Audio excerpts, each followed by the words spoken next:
Hello everyone, this is Vikas Kumar. Welcome to Marine Tutor Marine Engineering Lectures. Today we are going to discuss about the concepts of intercooler and aftercooler which is frequently used in air compressors. तो आज हम discuss करेंगे intercooler and आफ्टरकूलर क्या होता है, उसकी advantages क्या होती है, लोकेशंस क्या होती है, इंटरकूलर एंड आफ्टरकूलर कहाँ लगी हुई होती है। आज आपको इस वीडियो में ये दोनों टर्म आपको ये क्रिस्टल क्लियर होगी, इसकी एडवांटेजेस पे बात करेंगे और इसे हम ग्राफिकल वे से भी समझेंगे कैसे ये हमारे लिए एडवांटेजेस है। तो चलिए हम इस टॉपिक पे डिस्कस करते हैं। तो सबसे पहले मैं आपको बताऊंगा, एक जनरल आइडिया दूंगा इसकी लोकेशंस पे।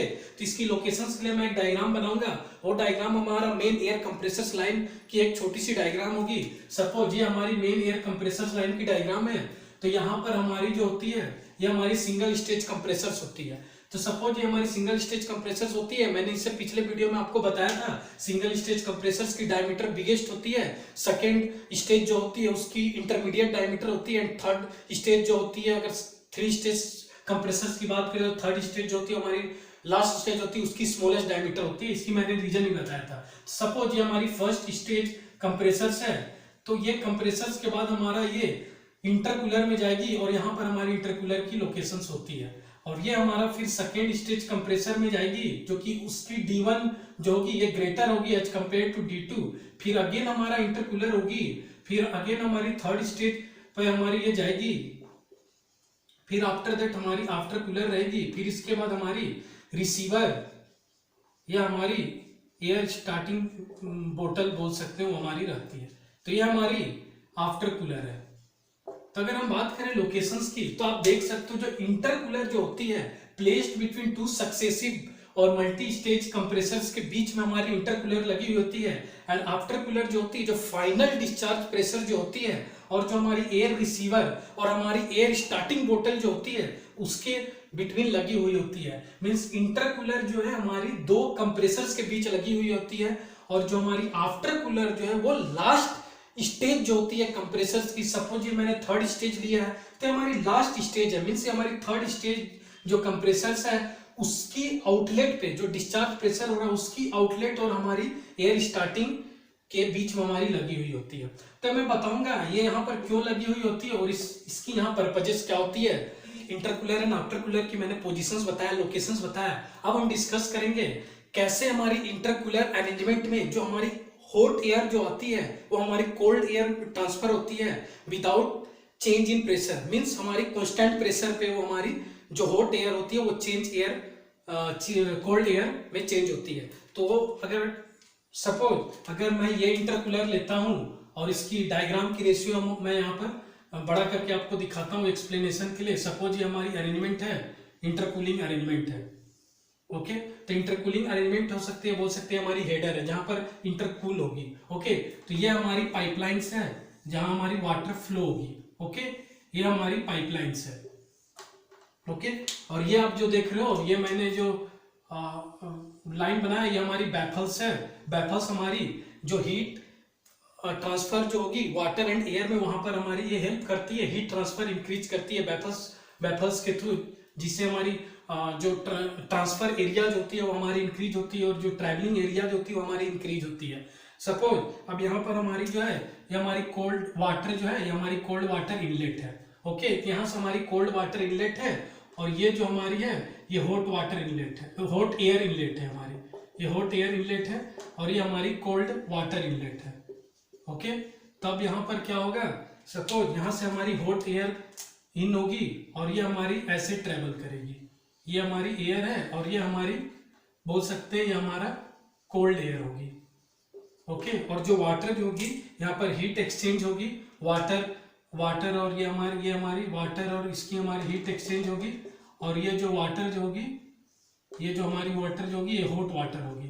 तो हमारा हीट एक्सचेंज हुआ और इससे हमारे इस अरेंजमेंट के थ्रू हमारी एयर जो होती है हॉट एयर में कोल्ड एयर में, मीन्स हमारी हॉट एयर ऊपर से आ रही है और हमारी कोल्ड एयर और ये हमारी बाईपास सिस्टम होती है और जो हमारी हॉट एयर जो होती है वो कोल्ड एयर में चेंज हो जाती है। यही अरेंजमेंट हमारी इंटरकूलर एंड आफ्टर कूलर में लगी हुई होती है और इसी अरेंजमेंट और इसी प्रिंसिपल के थ्रू हमारा वाटर टेम्परेचर जो है ओके वो डिक्रीज होता है और हमारा एम्बिएंट टेम्परेचर तक हमारे लाते हैं और हम बोल सकते हैं जो हमारी कंप्रेशन कर्व होता है वो approach towards isothermal curve without any change in pressure. Mean जो हम हाई प्रेशर जो सप्लाई किए जो हमारी फर्स्ट स्टेज कंप्रेसर से जो हमारी हाई प्रेशर जो एयर गई है, तो स्टार्टिंग में जो हाई प्रेशर एयर है उसकी हाई टेम्परेचर भी होगी, तो हमारी mechanical damages and other factors मैं आपको बताऊंगा बाद में, तो वो प्रिवेंट करने के लिए हम इंटरकूलर लगाते हैं, जिससे हमारा जो हॉट एयर जो होती है वो कोल्ड एयर में कन्वर्ट हो जाते हैं। मींस इसकी टेम्परेचर कम होती है, इसकी टेम्परेचर सपोज अगर कुछ टेम्परेचर 3 डिग्री सेल्सियस है तो हम इसे कन्वर्ट करते हैं और हम इसे एम्बिएंट टेम्परेचर पे लाते हैं, और कंप्रेशन कर्व जो होता है वो approach towards isothermal curve. Graphical way से अगर बात करें, सपोज ये हमारा कंप्रेशन कर्व है और ये हमारी रिफरेंस लाइन है जिसमें हमारा यहाँ पर atmospheric pressure and ambient temperature ये हमारी प्रेजेंट है, और ये जो हमारी जो मैंने कर्व बनाया है ये हमारी आइसोथर्मल कर्व है। ओके, ये मैंने जो कर्व बनाया है ये एक्चुअली कर्व टाइप की होगी, और ये जो मैंने कर्व बनाया है ये हमारी आइसोथर्मल कर्व है। ओके, और जो अब यहाँ पर क्या होगा, कंप्रेसर्स की काम क्या होती है, ये कंप्रेस्ड करती है, मीन्स प्रेशर बूस्ट अप करती है। तो हमारी जो कंप्रेसर है, हमारी कंप्रेसर जो है वो हमारी प्रेशर एंड टेम्परेचर राइज हुई, और ये टेम्परेचर हमारी T2 है। तो मैंने आपको जो अभी अरेंजमेंट बताया था, जिससे डायग्राम से बनाया था, वाटर और एयर के थ्रू हमारी कूलिंग अरेंजमेंट आपकी बनाई थी, तो वहीं पर वही फिनोमेना से, वही प्रिंसिपल से जो हमारा T2 जो होगी हमारा T1 टेम्परेचर अचीव करेगी, और हम बोल सकते हैं ये हमारी कंप्रेशन कर्व है, जो मैंने रेड कलर की शो किया और जो मैंने ब्लैक शो किया ये हमारी आइसोथर्मल कर्व है। तो हम इससे बोल सकते हैं जो हमारी कंप्रेशन कर्व है approaches towards isothermal curves and hence temperature decreases. हमारी टेम्परेचर डिक्रीज हो रही है विद कांस्टेंट प्रेशर। ओके, हमारी प्रेशर कांस्टेंट है क्योंकि ये हमारी पीवी डायग्राम है, हमारी प्रेशर कांस्टेंट है बट हमारी टेम्परेचर क्या हो रही है, डिक्रीज हो रही है, और इट टेंड्स टुवर्ड्स जो कंप्रेशन कर्व है वो हमारी आइसोथर्मल कर्व की तरफ हमारी जा रही है। एंड सेकेंड, अगर हम सपोज ये 3 स्टेज कंप्रेशन, अगर हम 3 स्टेज ये हम एज्यूम किए तो अगेन हमारे यहाँ कंप्रेशन होगा, और अगेन हमारा ये T3 होगी। ओके, फिर अगेन हम T1 अचीव करेंगे, अगेन हमारा जो T3 टेम्परेचर डिग्री सेल्सियस होगी, अगेन हम एम्बिएंट टेम्परेचर ये अचीव करेंगे, फिर अगेन यहाँ हमारा कंप्रेशन होगी, मैंने 3rd स्टेज कंसिडर किया है, अगेन हम लोग जो T4 होगी यहाँ पर टेम्परेचर T1 अचीव करेंगे। तो हमारी स्टेजेज हो गई, और ये हमारी फर्स्ट स्टेज हो गई, और ये हमारी सेकेंड स्टेज हो गई, और ये हमारी 3rd स्टेज हो गई। अब ना इस ग्राफ से हम जानेंगे इंटरकूलर कैसे एडवांटेजेस है मल्टी स्टेज कंप्रेसर्स में, कैसे हमारा इंटरकूलर जो है यूजफुल है। सपोज पहली अगर एडवांटेज देखें तो इसकी टेम्परेचर जो है डिक्रीज हो रही है, मींस T2 से हमारे T1 टेम्परेचर आ रही है, मींस हमारी टेम्परेचर डिक्रीज हो रही है, मींस मैकेनिकल डैमेज जो होगी कंप्रेसर में वो हमारे प्रिवेंट होगी। ओके, क्योंकि हाई टेम्परेचर से में भी चांसेस होती है कंप्रेसर से मैकेनिकल डैमेज होने की, तो हमारी प्रिवेंट होगी। हमारी फर्स्ट एडवांटेज ये है। And second advantage again in terms of temperatures की बात करें तो जो हमारी T2 से जो T1 टेम्परेचर लाए हैं, मीन जो हम लोग कंप्रेशन कर्व जो अप्रोच हुआ है, जो आइसोथर्मल कर्व को जिसे अप्रोच किया है, तो इससे क्या होगा, हमारी मॉइस्चर पार्टिकल जो होगी ईच स्टेज में ड्रेन होगी। सपोज यहाँ पर क्या होगा, अगेन हम लोग T2 से T1 किए तो कुछ टेम्परेचर रिड्यूस हुआ, तो हम यहाँ पर ड्रेन कर सकते हैं इजिली, हर स्टेज में हम ड्रेन कर रहे हैं, इस स्टेज में भी हम ड्रेन करेंगे, इस स्टेज में भी ड्रेन करेंगे, इस स्टेज में भी ड्रेन करेंगे। और जो हमारी फाइनल प्रेशर जो होगी, जो हमारे इंजन की 30 बार रिक्वायरमेंट्स के लिए होती है एंड अदर ऑक्सिलरी पर्पस के लिए जो होती है एयर, तो हमारी मॉइस्चर फ्री कंटेंट होगी, और वहां पर हम कंडेंसेशन फिनोमिना नहीं होगा, जिससे हमारी फर्दर जो कोरोजन इफेक्ट है वो भी हमारी नहीं होगी। तो ये हमारा अगेन एडवांटेजेस बोल सकते हैं, जो हमारी मॉइस्चर्स को हर एक स्टेज पे हमारी ड्रेन करेगी, और वो हमारी पॉसिबल इंटरकूलर के चलते हमारा होता है। तो हमारी फर्स्ट वही हमारी सेकेंड एडवांटेज थी। अगर हम थर्ड एडवांटेज की बात करें, again related to temperature only, ये मैंने T2 टू T1 किया है, और ये हमारे मल्टी स्टेज कंप्रेसर है। सपोज अगर हम इसे सिंगल स्टेज कंप्रेसर ही मीन्स एज्यूम करके चलते हैं, क्यों एज्यूम करना है, क्योंकि हमें कंप्रेसर मीन्स क्या, हमारा यहाँ जो P जो है वो हमारा 1 atm पर है।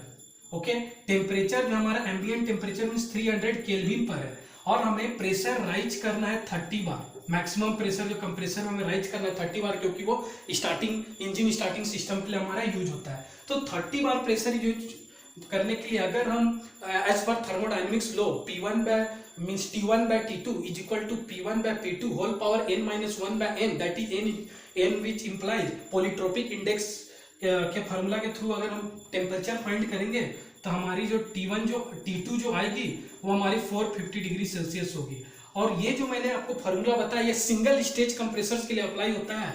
अगर हमारा सिंगल स्टेज कंप्रेसर्स होता है तो हमारी temperature without cooling direct 450 degree Celsius achieve करती।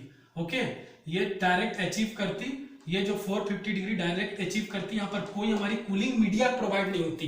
तो इससे क्या होता है, कंप्रेसर्स में एक्सप्लोजन होने की चांस होती है। एक्सप्लोजन क्यों? क्योंकि जो कंप्रेसर्स में जो ऑयल प्रेजेंट है, जो लुब्रिकेटिंग ऑयल प्रेजेंट है, वो जो होता है 450 डिग्री सेल्सियस टेम्परेचर पे वो वेपोराइज हो जाती एंड एयर के साथ मिक्स होती और वहां पर हमारी मिस्ट फॉर्मेशन क्रिएट करती, जिससे हमारा अगर उसे अप्रोप्रिएट हीट भी मिल जाता है उस मिस्ट को तो हमारी क्रैंकेस एक्सप्लोजन हो सकती है। तो हमारी क्रैंकेस एक्सप्लोजन भी ये प्रिवेंट हो रही है। तो इस टाइप से हमारा ये थर्ड एडवांटेज की तरफ भी काम करता है। फोर्थ एडवांटेज क्या? Again related to temperature, because temperature low होगी तो इससे क्या होगा, जो इनलेट वाल्व होगी कंप्रेसर्स की, जो आउटलेट वाल्व होगी वो क्लीनर कंडीशन पे होगी। ओके, तो हमारी वाल्व क्लीन बोल सकते हैं, हमारी वाल्व क्लीन है, तो ये हमारी थर्ड एडवांटेज है। नेक्स्ट एडवांटेज की बात करें, हमारी अगर फोर्थ एडवांटेज की अगर हम बात करें तो हमारी फोर्थ एडवांटेज जो होगी वो हमारी वॉल्यूमेट्रिक इफिशियंसी। इससे हमारा क्या होता है, वॉल्यूमेट्रिक इफिशियंसी इंक्रीज हो जाता है। क्यों? क्योंकि जो हम टेम्परेचर यहाँ जो कूल कर रहे हैं, ओके, जो हमारा टेम्परेचर कूल हो रहा है, तो इससे क्या है, मीन्स हम मास एयर डेंसिटी हम इंक्रीज कर रहे हैं, तो इससे हमारा वॉल्यूमेट्रिक इफिशियंसी भी हमारी इंक्रीज होती है। तो ये हमारी वॉल्यूमेट्रिक इफिशियंसी भी इससे हमारी इंक्रीज होती है। अब हम बात करते हैं आफ्टर कूलर की। तो आफ्टर कूलर में जो आप देख रहे हो, मैंने ये डिस्चार्ज पे लगाया है, मीन जो लास्ट स्टेज जो कंप्रेसर्स होगी और जो हमारी एयर स्टार्टिंग बोतल जो होगी उसके बीच में हमारी आफ्टर कूलर लगी होती है। मार्क माई वर्ड, आप इंटरकूलर एंड आउटर कूलर के लोकेशंस पे जरूर ध्यान दें। इंटरकूलर हमारी कंप्रेसर मल्टी स्टेज कंप्रेसर्स के बीच में लगी हुई होती है और आउटर जो आफ्टर कूलर होती है वो डिस्चार्ज प्रेशर के एंड में लगी हुई होती है। बोल सकते हैं डिस्चार्ज कंप्रेसर और जो मल्टी स्टेज कंप्रेसर के जो फाइनल प्रेशर जो होता है और एयर स्टार्टिंग बोतल के बीच में हमारी आफ्टर कूलर लगी हुई होती है। और ये क्या करता है, ये जनरली इसकी काम ये होती है, यहाँ पर वो फाइनल जो प्रेशर्स होती है, फाइनल जो टेम्परेचर होती है, जो फाइनल टेम्परेचर होती है उसे ये डिक्रीज करती है।